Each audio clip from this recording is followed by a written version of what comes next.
Salam, hər vaxtınız xeyir. Bugün sizlərlə çox dadlı şirniyyat reseptini bölüşəcəm. Evdə bir stekan mürəbbə şirəsi varsa, siz də bu şirniyyatı rahatlıqla eləyə bilərsiniz. Hamının da xoşu gələcək, çox dadlı şirniyyat alınır. Əvvəlcə qaba 2 ədəd yumurtanı əlavə eləyirəm. Yaxşıca qarışdırıram.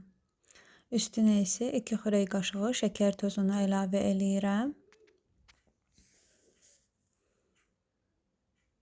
Qeyd edim ki, mənim stekanım 200 ml idi. 200 ml mürəbbə şirəsini, 200 ml isə duru yağ əlavə eləyib yaxşıca qarışdırıram.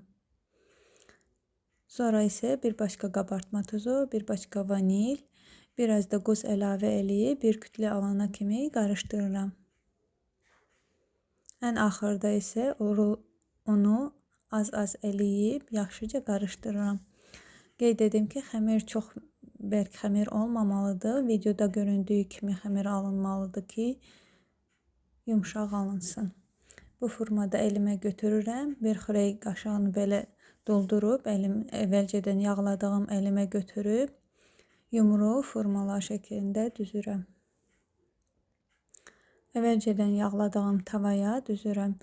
Sizdə yağlı kağız varsa, onu da qoya bilərsiniz. Mən burada istifadə eləmədim. Əvvəlcədən 180 dərəcədə qızdırdığım sobada 20 dəqiqə bişirirəm. Çıxardıqdan sonra, soyuduqdan sonra nuş eləyə bilərsiniz. İnanın möhtəşəm şirniyyat alınır. Az ərzaqla çox dadlı, həm mükəmməl şirniyyat alınır. Siz də eləyib nuş edə bilərsiniz. Videomu bəyəndiyseniz like eləyin.